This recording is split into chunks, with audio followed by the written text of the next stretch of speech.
This screencast is to help students studying the edXL certificate IGCSE when faced by issues regarding Anthology B, that is to say the short story section of the anthology, for paper 2 of the English language paper of that exam. Now, paper 2, 2 questions, but we're going to look today at question 1 only.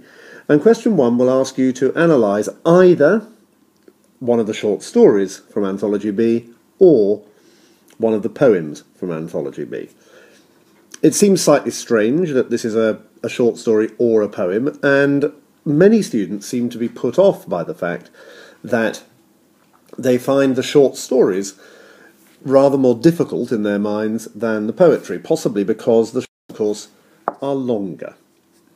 The exam, it's worth just looking quickly at the features of the syllabus.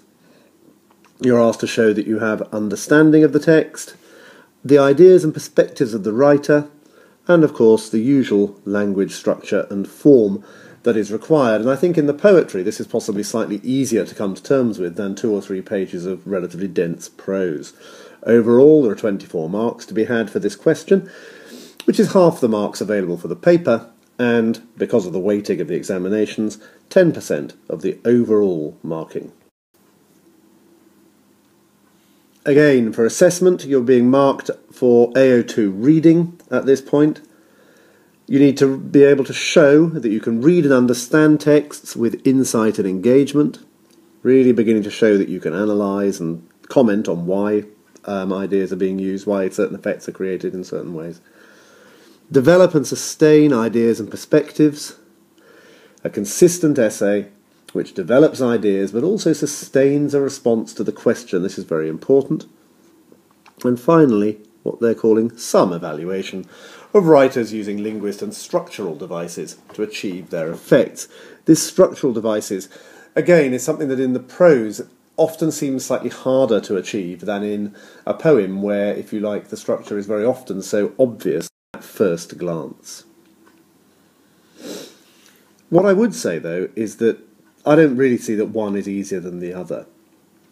Every question will come with bullet points, so use them, and use those to guide you in the approach to the essay.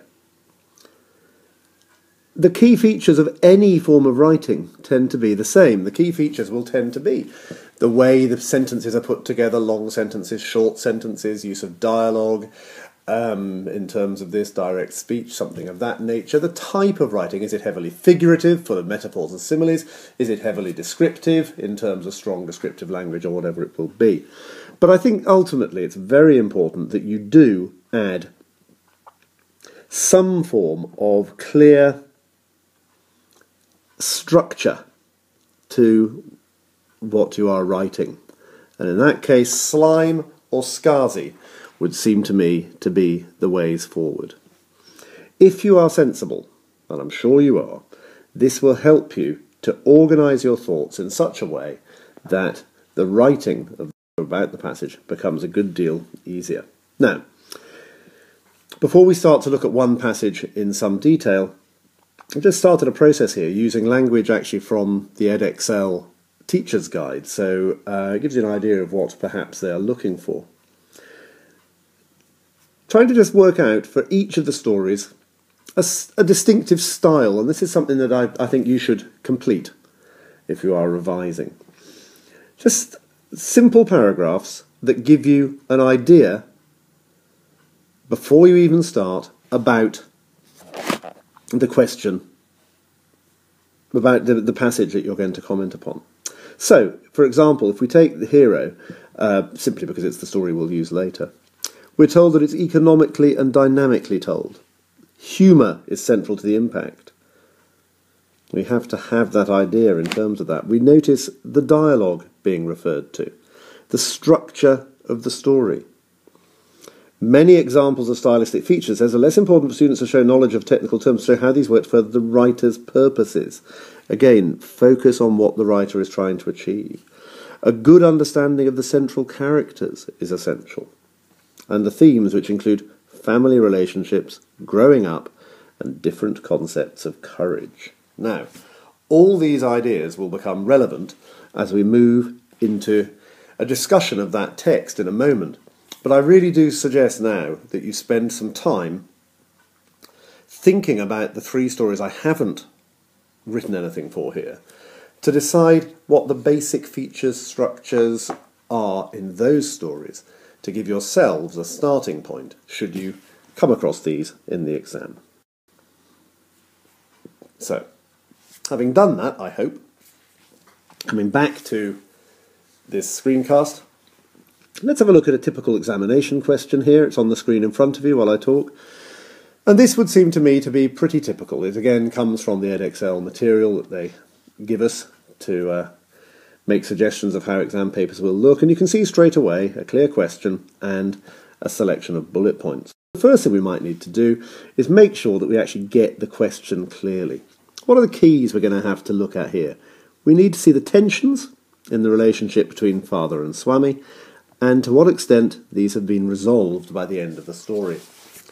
In other words, you've got a question about father and Swami and their relationship. You're being told that the relationship is one full of tension before you even start, but to some degree these tensions may well have been resolved by the end of the story. There you go. That is what you have to address. What is the relationship at the start? What is the relationship at the end? And how is this coming? So, let's have a look. We're going to, I think, apply slime to this, and we'll do that in a moment to the question. We look at the bullet points. We know that they have disagreements, for example, about the views on the newspaper article we're being asked to consider, their disagreement about the sleeping quarters of Swami, Granny herself, and then commenting on the change on the relationship, the impact of the incident with the burglar. Now, if you do all this well, then the last bullet point, the writer's use of language, will have been dealt with within the others, and you will not have a need to come back to it. What you have to remember at all times, though, is that the focus is always on the question, this idea of tension and resolution. So we might start our introductory paragraph, possibly structure setting sort of paragraph, considering the very opening of the story. Why not work through in this way? The story opens in a type of writing that we call in medias res. You don't need to remember that phrase necessarily, although it's quite a nice one. In other words, it starts right in the middle of the action. There's no introduction, there's no attempt to put us in a place, a setting. We know we're in India, it's a Narayan short story. But this simple opening sentence, for Swami, events took an unexpected turn. Short sentence sets up immediately questions for us, and also a sense of excitement, this unexpected turn. Straight away, we're in the middle of an energetic story. In that opening section, the father is characterised quickly at this stage by language associated with him. He stares fixedly, he sneered, as the pair disagree about a story in the newspaper concerning bravery. Father sees this story as the absolute epitome of childish bravery. Swami, on the other hand, simply doesn't believe the story. He just says, well, a boy can't have been a boy. We see the difference in attitude between them. Father, looking at his son, wanting to see his son begin to grow up, and as we will see, prove his bravery. Swami, still a child, simplistic, doesn't believe it, and actually ends up trying to take the conversation somewhere else in a discussion about cricket. What we also see in this opening section, though, in terms of the way the story is structured, is the beginning of a story which has a great amount of direct speech, which carries a narrative. For the whole story, apart from one section, which is the section that deals with the descriptive writing of the actual event that is the ghost story. And it's this, then, that is going to be a difference for us later, although we have to remember that a simple description of the ghost story is not going to be the focus of this question.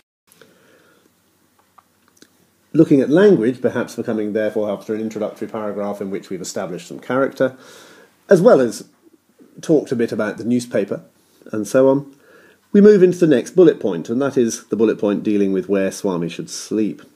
We make the point that he's currently next to his granny, and Dad wants to make him an adult by making him sleep alone. For father, and again the characterization is developed in this way, this is a way to prove courage. It's a way to make sure that the courage is a proven idea rather than a suggested idea. So it's a way of showing that he must prove this. The father is forceful, brief. He uses the verb must when discussing the proposition, and it therefore becomes a necessity. And Swami, as we try and establish the difference between them, sees this as a frightful proposition. And the idea is, of course, that he is simply terrified of it. This idea of being terrified will come back later in the story. Granny is introduced because the mother declines to have any part in this argument, and the granny, sitting up in her bed, obviously has a power over the father. The father doesn't argue with his mother. He gloomily reads his newspaper. He seems somewhat wary of confrontation with her. And at this point, then, we've got all sorts of contrasts being established. The contrast between Swami and his father, the contrast between the father's treatment of Swami and his response to the granny, the contrast between the mother and her perspective of where she is in the family, and the grandmother in terms of the effect on the father. However, father is victorious, and Swami's reaction is again shown in terms of this issue of where to sleep by the language. Verbs like slunk, his head is bowed, he's pained and angry. We do, however, see one of the few hints that there are that father is not a vicious, unpleasant, unkind man purely for the sake of it. He addresses Swami here as little fellow. He does, from time to time, show hints that he is sympathetic and trying to encourage his son rather than just bullying him. And we have to wonder whether underlying this relationship is a sense that it is not as cruel and harsh as it first appears, and that might become useful as it develops. In the imagery section, I want to move to the third bullet, the effect of the incident of the relationship.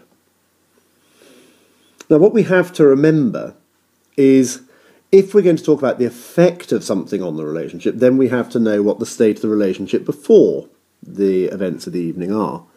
So we've got anger, dissent, and a total lack of understanding between the pair of them.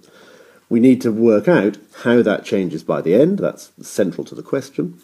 And we will realise, of course, that by the end, Swami has proved himself in his father's eyes, and is eventually allowed to sleep by Granny, even slightly grudgingly, which we'll come to in a moment.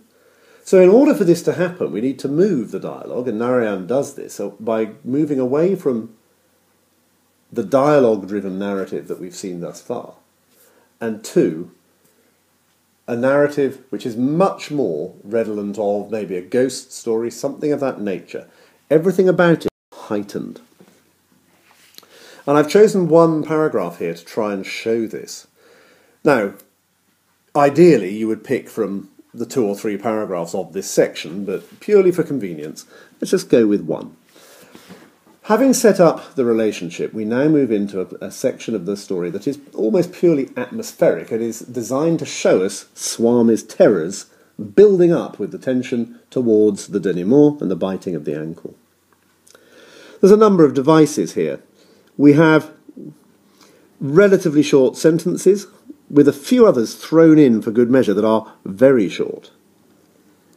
We notice sentences starting with "and," each one acting to pile ideas onto the one before, and the very short sentences, such as "he was faint with fear," which we see to absolutely clearly state a sense of tension within the narrative. The pace has increased. Events are building on top of each other. There's a ray of light which is personified and enters the room. A ray of light from the street lamp strayed in and cast shadows on the wall. Now, this is slightly foreshadowing what will happen with the burglar, but again is building up a sense of threat. It strays in, and the shadows will again serve to frighten the young boy. The language is full of sensory imagery to develop the sense here that within the stillness of this room, the small things reach his ears, the ticking of the clock reminding him of time passing so slowly, the rustle of trees, snoring sounds, and some vague night insects humming. Again, a short sentence follows. He covered himself so completely that he could hardly breathe. Again, a sense of a child terrified. Every moment he expected the devils to come up and carry him away. And he carries on remembering these instances from his childish life where apparently people have been carried off into the distance by ghosts. Childish terrors, running high, in a way that is ultimately designed to build tension in the manner of a ghost story. Much attention paid to creating an atmosphere of tension, an atmosphere of fear, so that the event, when it happens, of course, can increase the sense of Swami's heroism after the event. And in fact, it's worth noticing how, in terms of structure, the story moves very, very quickly after the event to its eventual ending. It's a swift conclusion, and Swami is held as a hero. So as we come to the final chunks of our essay, the meaning-effect areas, we now need very clearly to answer the question. And we need to do this while showing an awareness of whatever else is in the story. There is humour here, there's no two ways about it. Swami is not a hero, but he's treated as one. We have to remember that the most notorious housebreaker has been bitten on the ankle and caught as a result of panic induced by fear of a devil or monster. The reality is something much, much more mundane. So for father, who wanted to see proof of bravery, this is what he was looking for. Absolute proof that his son is brave. Swami, in his eyes, once he returns home, even though he's now sleeping with his granny again, and being protected by the women of the house, is seen as a clever boy. No longer the sneering, no longer the musts and the attacking of the earlier sections. The relationship is on a complete change. And the change has been brought about, in essence, by a level of respect for the son by the father, which has been brought about or engendered by a series of completely unintentional events. Swami has not been reinvented in reality. We notice that when he's questioned by the head teacher, he says he actually thinks rather that he wants to be an engine driver, not a policeman. But his father has now new admiration for him as a result of the events of the night, and the relationship has moved on. Now that would answer your question quite effectively. You would certainly have been relating to the text, you'd certainly have been talking about how language is used, you'd be showing a knowledge and understanding of the text and the subtext, you would be able to establish that you understood how the relationship has moved from where it was at the beginning to where it was at the end, all within a structure that would have enabled you to write probably a 5-paragraph essay, one for each of the SLIME mnemonic, in a manner that should have attained good marks. Remember that in this question, if you get one of the short stories, the focus may well be on characterization. And I think that it would be a good exercise, I know we've done this in class in my school, to look at each of the stories and chart the progress of the characters. Ideas, therefore, might be the way that sympathy is generated for the boys in Charlotte Gray. Maybe things to do with, writing to do with the contrast between the boys, maybe attitudes towards or attitudes of the boys, and the older prisoners, or even the people who are not prisoners but are adults outside their world. In The Necklace, we might want to discuss whether or not Madame Loisel is a sympathetic character. We also might want to discuss their marital relationship and how this is changed, if you like, by the story. Don't ignore Monsieur Loisel in this story. In the King Shahryar story, I think the real focus here, presumably, is on the bravery and determination of Scheherazade and how she shows this bravery and determination, the selflessness that she does show because she wants to protect women rather than because she is out for anything of her own. The contrasts between characters and the fate of characters in Veronica are very, very strong. This might be more generalised into an essay, I suppose, about attitudes to women in the countryside and in the city. Remember in this story that there is a definite sense that the narrator has a change of heart, in a sense. He despises women in the city because he sees them as money-grabbing, grasping, flirtatious, flighty things. Unlike Veronica, who of course is being treated appallingly back in the village of her birth. Remember, whatever you are asked to do, try and apply a structure, and remember to try and engage with the text throughout. That way, you should find yourself climbing up the mark scheme sufficiently to get yourself into a band that will reward you. Remember, this paper is only worth 20% of the IGCSE. It's not a paper even if you were to get 100% in it, which is going to save your bacon if paper 1 has been a disaster. That said, the more marks you get in this paper, obviously, the more chance you have of a high level of success. I hope this has been useful. Thank you for listening, and cheerio.